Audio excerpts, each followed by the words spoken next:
last time we were talking about CFTA, we are looking not only talking about challenges, but let's talk about the opportunities. Right. Now here we are, I mean, our continent is leapfrogging when it comes to digitalization across the continent, when it talks about the mobile penetration across the continent. I mean, great things are happening in Africa. And definitely our population and our countries should make use of this great technology that provides fantastic opportunities to everyone, not just our young people. Talking about the CFTA or the free trade agreement, well, here's e-commerce. I mean, how do we also make the free trade work using this technology, this fantastic technology that is being rolled out across the continent?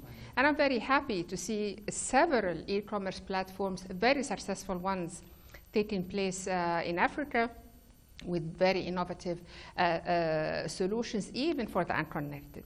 So we are here in Kigali for, it is true, it says ICT or Smart Africa. But as a matter of fact, we talk about all the sectors. We talk about health, we talk about education, particularly digital education for women and girls. We talked about agriculture, we talked about e-governance, and I will be having a special session on e-governance, something the African Union is also championing, to see how this technology is transforming the way we govern and the way we engage with our citizens, and the way citizens engage with the governments and get the services as well. All right, now I'm curious about the kind of areas or people you've engaged in with your investments in Smart Africa. I'll ask you about that. Yeah. But without giving me too much about who said what came about in the closed sessions? We had the AU, governments and stakeholders. Smart Africa is a fantastic group of countries, African countries, about 24 now, and private sector, the major ones, African and non-African, UN organizations, and so many others. And it's project-based and project-focused. Right. And we have identified, and every time we meet, we identify specific projects to act upon. So it's not about who said what, but definitely we are going to the board of Smart Africa with a set of projects. One's on connectivity, right. One's on education, especially scholarships for high-tech and technology for young people. Others about entrepreneurship in an innovative way that, I mean, a country proposed that, and a set of other projects.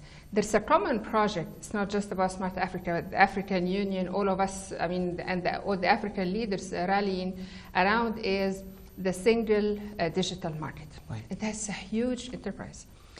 So we are taking steps again, and some of these steps have been discussed during the meetings of Smart Africa about also how to make sure that we have like a how would I say, one network, so removing the roaming charges. We're making great progress on the continent. Some regions have already done that, so we want to see that rolled out as well across the continent, yes. All right, so I'm curious, maybe as we come to the tail end of our conversation, we're curious about if we were to implement ICT, which would be the easiest places to tackle.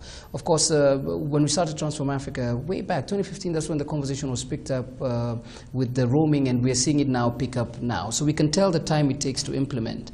So if we're going to take another 3, 4, 5 years to implement something else, how do we work around it? Is it singularity or condensing maybe all our projects at once? The good news, good and bad news. I mean, the good and the challenging news is that the business cycles when it comes to ICT is getting shorter and shorter. Right. So what took 3 years before can take, you know, months now. Things are moving quite fast because also the penetration across the continent is getting fast.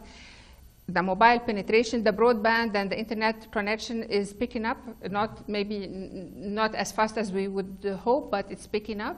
So the business cycle is getting shorter. So there's acceleration in many things, but already across the continent, as I said, I mean, we have some pretty good examples of how ICT is gradually, you know, being considered the backbone for the development of other sectors, and governments are already working on transforming the way government and private sector does business using this technology, ICT. Right. Final point, I have to ask you again, the correlation between governance and investment. We've seen most new age investors, when they go into untried, untested waters, they would look primarily at governments and see how well they're functioning, but this is not the case around all the 54 or more than 50 countries. What is your view? What kind of sentiments have you received?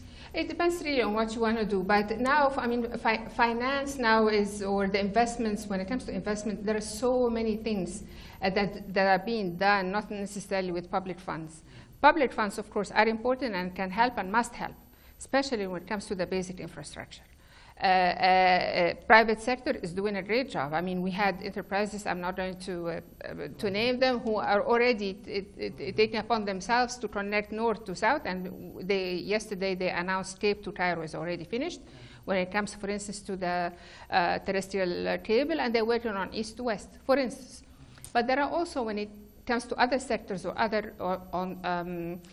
small and medium enterprises, so many ways now of getting investment. There are some facilities that are being provided by private operators, even international companies are providing some facilities, and we are trying to push for more and more innovative ways to invest in the digital sector. Right. I have to ask a completely off-book question. How much pressure are you under now when we have these investors even coming from outside, or this potentially new investors like we've talked about, saying that almost guaranteeing that there will be a return on investment? There is a guaranteed investment, but the problem now is that the investors, you know, they always run after a success story.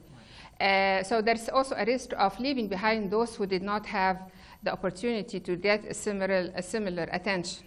So we want to make sure to investors look at those who have already achieved something with success, but also not to leave behind other countries. I mean, Africa is a wonderful place, but Africa is also a very diverse continent. And there is already, we can see discrepancies how some countries are evolving in the cyberspace or other sectors. Evolving, you're not without knowing that even investments within a country, sometimes it focuses on urban, leaving behind the rural, and especially when it comes to connectivity. We are pushing for connectivity into rural areas. Even gender. Gender is a big issue. So the gender divide in the digital space is also occurring. And earlier this morning there was a report on that. And what we saw is that the divide digital divide, women-men, is almost the same numbers as the digital divide in education, which means that women are consistently and almost uniformly left behind or are not getting the same opportunities, even with the advent of this new technology. So we want to make sure that we pay attention to that as well.